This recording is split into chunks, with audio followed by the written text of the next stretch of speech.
We return now to the indictment of two Chinese hackers. The charges are part of a broader effort by the Department of Justice to crack down on Chinese cyber espionage. Today's case centers on two men who allegedly work with Chinese intelligence to steal vast amounts of sensitive data from companies, militaries, and governments around the globe. Joining me now, the Assistant Attorney General for National Security, John Demers. Mr. Assistant Attorney General, thank you very much for joining us. This was a pretty high-profile announcement today. The Deputy Attorney General, the FBI Director, you were there. Why are these two men worthy of such attention? Two significant things, I think, about today's indictment in particular. The first is the way the hacking worked here was that these individuals are alleged to have hacked through managed service providers and then getting into the systems of managed service providers. And those are companies that provide IT services to other companies. So once you get access to those companies, you can go through their systems to get access to a variety of other companies. So first is the way that they did the hacks.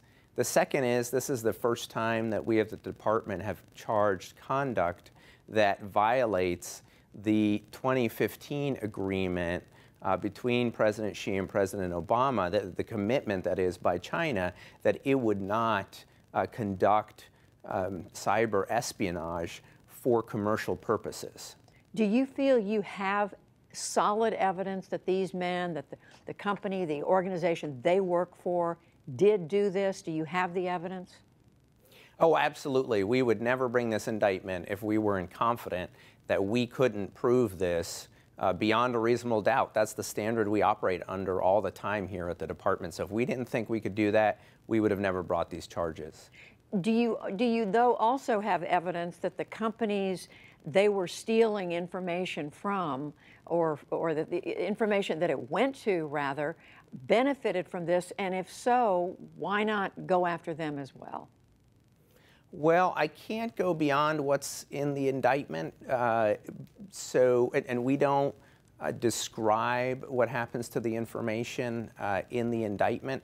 In other cases, we have also pursued actions, not necessarily our authorities, but the authorities of other partners in the government against the companies that have benefited from the charged activity. In this case, we haven't described it in the indictment, and so I can't go beyond that to describe who benefited from it and where this might go in the future. Well, let me ask you this. These men, or you describe them as hackers, what about the people at the top of this enterprise, the people at the top of the government in China who authorized, who made sure this happened?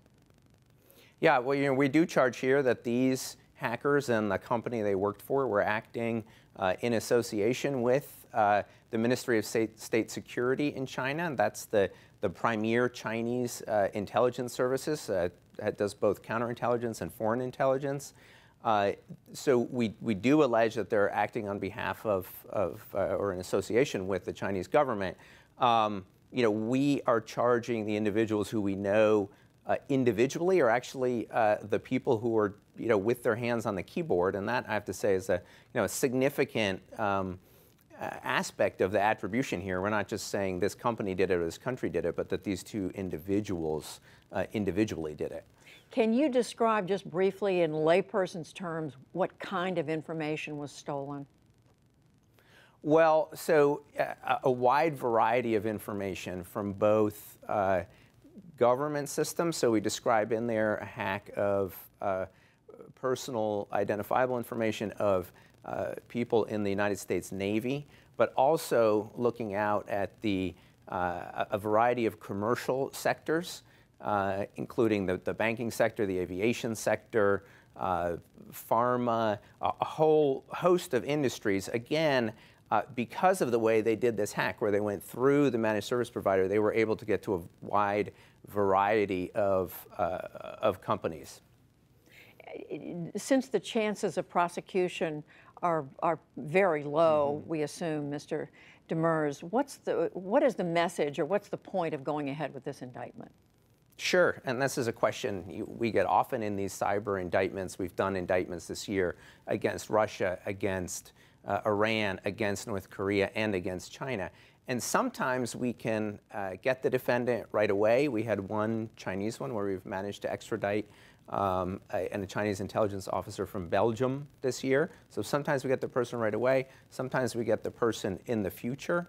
But even if we never get the person, the idea behind the indictment is first to educate the public as to what's going on, educate the private sector and encourage the private sector to come forward and work with us if they have been the target of a computer intrusion, and also lay the groundwork for actions by other agencies and across the government, including diplomatic actions and other tools that we have across the government to try to change, all with the goal really in this case of changing the behavior of the Chinese government when it comes to commercial espionage.